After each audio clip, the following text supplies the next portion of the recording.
E aí galera, sejam bem-vindos ao canal. Tá assistindo esse vídeo de manhãzinha? Então pega um cafezinho, coloca um fone, pode ser o Confio mesmo, e curte as histórias. Ah, e só pra avisar, caso você não esteja vendo esse vídeo de manhã, você agora tá me devendo o abração. Vingança profissional de TI contra esposa traidora. Isso ocorreu antes dos smartphones serem onipresentes. Eu tinha um amigo, vamos chamá-lo de Bob, que desconfiava do círculo social de sua esposa. Um de seus amigos mais próximos foi pego traindo e tentou incriminá-la também. Bob não tinha provas e as coisas se acalmaram por um tempo. Bob era um profissional de TI, e muito bom com computadores e redes. Quase um ano depois, a esposa de Bob está agindo de forma obscura novamente após a reunião do colégio. Ele confia em mim e conversamos sobre alguns cenários. Ele mencionou de brincadeira um programa de espionagem. Ele finalmente me pediu para desistir e, acima de tudo, não conte a ninguém, nem mesmo a sua esposa. Alguns meses se passaram e eu acordo cedo, perto das 6 horas da manhã, me preparando para o trabalho. Recebo uma notificação do Facebook Messenger e vejo que recebi um link de Bob, mas é um bate-papo em grupo. É literalmente todo mundo que conhecemos, a família dela, a família dele, nossos amigos, estranhos, todos. Não abri, parecia um link com vírus, embora tenha vindo dele, que é extremamente cauteloso. Pouco tempo depois, recebo um e-mail de Bob com alguns comentários sinistros desagradáveis e o mesmo link. É um e-mail de grupo com os destinatários em cópia aberta, o trabalho da esposa dele, a família dela, os amigos dela, a família dele e outras pessoas que eu não conhecia. Eu sabia que era legítimo agora, então abri. O link era para um site feito às pressas contendo fotos e vídeos de sua esposa e outro homem. Isso não era filmagem de câmera escondida, eram capturas de tela, incluindo capturas de tela de vídeo. Semanas de capturas de tela. Ele havia legendado cada item com comentários sarcásticos e nomes pitorescos para sua esposa e seu amante. Era uma quantidade embaraçosa de evidências. Vídeos dela se masturbando com seu amante. Registros de bate-papo sobre como eles mal podem esperar para fuder novamente. Vídeos solo dela e dele. Toneladas de fotos. E a palha que quebrou as costas do camelo. Falando mal do marido para o amante. Comentários sobre o quanto ele era maior e melhor. Seus esforços para acariciar o ego de seu amante foram especialmente dolorosos. Larguei o que estava fazendo e liguei para ele. Ele estava bêbado e combativo, passou a noite acordado fazendo o site e se afogando em bebida. Não há uma palavra boa a dizer sobre as mulheres em geral. Ele estava extremamente emocionado, mas depois de algum trabalho eu o convenci a tirar o site do ar antes que causasse danos irreparáveis ao seu casamento, suas carreiras e seus filhos. Enquanto ele está chorando e fazendo login para remover o site, ouço gritos altos quando ela irrompe na sala. Segue-se uma gritaria e não há nada que eu possa fazer para puxá-lo de volta. Aparentemente, sua mãe ou irmã viu a página, explodiu o telefone até que ela acordou e atendeu. Ela viu o site e partiu para a ofensiva. A ligação cai após 30 segundos de seus gritos enquanto Bob a chama de prostituta e não consigo contatá-la novamente. O site ainda estava no ar pelo resto do dia e ele teve a gentileza de colocar um contador de visualizações nele. Centenas de pessoas a observaram se masturbando com um ex-colega de classe casado. Bob tinha feito sua lição de casa. Ele instalou um programa de espionagem que grava a tela inteira. Quando ele estava fora, ela entrava no Facebook e brincava com o namorado. Bob encontrou seu amante, sua família, sua esposa, a família de sua esposa, seu trabalho, etc, etc. Todas essas pessoas foram incluídas nos grupos de Facebook e e-mail. Não sei o que aconteceu com o amante dela e o casamento dele, mas sei o que aconteceu com a vida de Bob. Sua esposa estava desesperada para fazer as pazes, ela tentou e ofereceu tudo. No final, foram seus comentários sobre seu amante e suas proezas que a arruinaram. Bob tentou levá-la de volta, mesmo depois de todos os seus amigos e familiares a terem visto nua e traindo. Mas ele não conseguia superar os comentários sobre sua masculinidade. Bob finalmente a deixou, ganhou cerca de 100 libras e finalmente se mudou o mais longe possível e se tornou um ser humano horrível. Não tenho ideia do que ele está fazendo agora, pois foi para a terra natal arrasado com a maioria das amizades e sua família. Sua ex-esposa agora está nojenta e tem um rosto em forma de bola de boliche agora. Formas de linha na parte de trás. Minha noiva me deixou devido ao meu diagnóstico de câncer. Eu a deixei desamparada. Namoramos por 4 anos e tivemos o que eu achava ser um ótimo relacionamento. Éramos profissionais bem estabelecidos, proprietários de casas no mesmo bairro e com filhas em casa. A filha dela tinha 11 anos e a minha 16 quando nos conhecemos. Na verdade, tínhamos planejado nos casar, construir uma casa e criar as duas juntos. Planejamos a construção da casa porque ela havia sido recentemente diagnosticada com uma doença neurológica que eventualmente a colocaria em uma cadeira de rodas. Durante as fases de planejamento, comecei a fazer projetos paisagísticos e de construção na casa dela para aumentar o valor de revenda. No total, investi cerca de $30.000 na casa, administrando tudo por meio de meu negócio de construção paralelo para fins fiscais, de licenciamento e de revenda. Tínhamos um contrato de que o pagamento seria feito na venda da casa. Elaborei faturas para cada projeto, mas nunca pressionei o pagamento por causa do acordo prévio. 6 meses depois, estávamos procurando uma propriedade para desenvolver e finalizar os desenhos da casa quando comecei a me sentir mal. Eu não conseguia comer, vomitava constantemente e sangrava. Comecei a notar que meu abdômen parecia inchado, o que era estranho porque nós dois comíamos muito bem e íamos à academia todos os dias. Então fui ao médico e comecei a fazer exames. Durante esse período, ela começou a ter pequenos problemas cognitivos, e o estresse de sua posição atual estava agravando sua condição, então ela sofreu um corte de $20.000 por ano no salário, juntamente com uma posição inferior dentro da empresa. Depois de mais ou menos um mês de testes diferentes e uma biópsia, descobri que eu tinha um tumor do tamanho de uma bola de golfe no estômago e precisaria começar a quimioterapia. Então comecei os tratamentos de quimioterapia e radiação, o que me deixou, como era de se esperar, extremamente doente. Ela passava o tempo ajudando na minha casa nos fins de semana e ficando mais, a ponto de os dois ficarem mais na minha casa do que na deles. Nesse ponto, sugeri que puséssemos uma de nossas casas à venda e nos mudássemos juntos até que a nova casa fosse construída.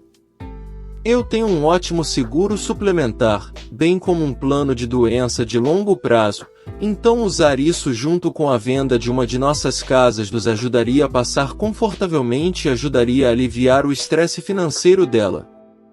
Logo após essa discussão, ela ficou extremamente distante. A filha dela não vinha mais sair com a minha, ela tinha desculpas para não ficar junto. Ela parou de me levar aos tratamentos e parou de ficar em casa. Ela então soltou uma bomba. Uma frase que ficará para sempre gravada em minha psique. Eu te amo, mas não consigo me ver cuidando de alguém tão doente a longo prazo, e acho que não devemos mais nos ver. Isso me quebrou. Eu não vou mentir. Esta foi a primeira mulher com quem me abri e planejei uma vida desde que minha esposa morreu quando meus filhos tinham 1 e 3 anos. No entanto, tentei ser maduro sobre isso. Obriguei-me a compreender a posição dela e a aceitar o que não podia mudar. Eu calmamente, no dia seguinte, juntei todas as coisas dela, arrumei tudo direitinho, carreguei na minha caminhonete e levei até a casa dela para deixar na varanda dos fundos enquanto ela estava no trabalho, para evitar trocas estranhas. Andando pelos fundos e sob a cobertura da varanda, sentei-me em uma caixa e a vi em sua sala de estar, no sofá, fazendo sexo com um homem que ela havia me apresentado como um amigo de longa data. Jantei e bebi com esse homem e sua namorada. Tínhamos saído de férias com eles também. Nunca falei sobre o incidente com ela e simplesmente enviei uma mensagem mais tarde, explicando que deixaria as coisas dela na minha varanda lateral para pegar quando ela quisesse. Eu descobri 8 ou 9 meses depois de sua agora ex-namorada, que eles haviam terminado devido a ele confessar que estava dormindo com minha esposa, desde a época em que estávamos terminando os desenhos da nova casa. Agora estou chateado. Hora da minha vingança. Nesse ponto, eu havia terminado a quimioterapia e a radiação por enquanto e estava me sentindo mais saudável. Eu estava examinando uma papelada muito negligenciada quando me deparei com um arquivo que continha $32.680 em faturas não pagas e há muito vencidas, que foram prontamente enviadas ao meu advogado para iniciar o processo de penhor da casa. Acontece que eu não poderia ter feito isso tão cedo porque ela estava pronta para colocar sua casa à venda. Juntamente com os juros ao longo de, então, 19 meses de atraso, as faturas eram pesadas. Isso, junto com o acordo de liquidá-los quando a casa fosse vendida e honorários advocatícios, deixou-a com cerca de $10.000 após a venda da casa e o pagamento de sua hipoteca atual. Ela prontamente teve que desistir da compra de outra casa e foi morar com sua filha mais velha, seu marido, e 2 netos. Ela também teve que deixar o emprego e começar a receber auxílio para deficiência. Eu a encontrei há pouco mais de 1 ano, e ela parecia ter envelhecido 20 anos e estava na cadeira de rodas de que havíamos falado. Conversamos cordialmente, mas brevemente, e eu pedi licença e continuei meu dia. Alguns dias depois, sua filha mais nova me ligou e falou sobre meu encontro com a mãe dela e se poderíamos sair algum dia. Dei uma resposta vaga, agradeci por ligar e novamente continuei meu dia. A ex me ligou cerca de 1 semana depois e começou a se desculpar por me deixar daquele jeito. Mais uma vez, cordial mais breve, agradeci por ter ligado e desliguei. Ela começou a enviar mensagens de texto e isso durou várias semanas, até que ela perguntou se algum dia eu poderia nos ver reacendendo o que tínhamos, ao que respondi: não consigo me ver cuidando de alguém tão doente a longo prazo. Lembra da caixa na varanda dos fundos? Você achou que foi um amigo de longa data que trouxe isso da minha casa para você? Boa sorte para você. Adeus. É para isso que servem as reservas. Há alguns anos, trabalhei em um emprego que exigia que eu viajasse muito. De segunda à noite até quinta à noite, morei praticamente em um quarto de hotel. Fiz esse trabalho por 10 anos. Como meus destinos eram quase sempre as mesmas cidades, e minhas reuniões eram quase sempre realizadas no mesmo local, eu ficava nos mesmos motéis. A empresa em que trabalhei pagou os hotéis e despesas. Eles também não tiveram problemas comigo participando de programas de recompensas nas várias redes de hotéis que frequentava. Depois de um tempo, vários hotéis me reconheceram pelo nome. Um hotel em particular tinha um quarto que eles chamavam de Sala do Senhor Teólogo. Com outra rede, Consegui mais do que o status de diamante em seu programa de recompensas e tive mais de 750 mil pontos. Então, quando eu ligava e reservava um quarto, eles me atualizavam automaticamente para uma suíte presidencial, se a tivessem disponível, ou uma suíte master, se a presidencial não estivesse disponível. Então, em uma tarde de segunda-feira, cheguei ao meu destino de motel com minhas informações de reserva à mão, caso eu tivesse uma nova pessoa na recepção. Quando entrei no saguão com minha bagagem, um casal estava no balcão e parecia haver um problema. A pessoa da recepção, que era o gerente, estava tentando explicar a esse casal que o hotel estava lotado. O homem dizia que havia ligado para verificar os quartos, mais cedo naquele dia, para o evento que estava acontecendo na cidade e foi informado de que ainda havia quartos disponíveis. Houve um evento naquela cidade naquela semana e todos os hotéis estavam lotados. Eu sabia do evento com antecedência e havia feito reserva com 2 meses de antecedência. Sabendo que estaria lá no mesmo horário do evento que planejei com antecedência. A mulher desse casal ficou perturbada antes que eu chegasse. A mulher gritava obscenidades e fazia alegações de racismo. O homem ficava pedindo para falar com o gerente, o que ele era. O cara estava frustrado e chateado, mas ele também estava tentando manter a calma e acalmar sua companheira quase raivosa. Foi realmente embaraçoso ficar lá e assistir isso continuar. Após cerca de 15 minutos, eles desistiram relutantemente e decidiram ir embora. Quando eles passaram por mim, o homem me disse, desista cara, não há quartos aqui. Vou até a mesa e o gerente da recepção me cumprimenta e diz que meu quarto está pronto. Bem, o casal que estava saindo ouviu isso, e eu só pensei que aquela mulher tinha falado alto na primeira vez. A mulher voltou voando para a recepção exigindo saber por que eu havia recebido um quarto e eles haviam sido recusados. E agora eu era o alvo de parte da ira dela.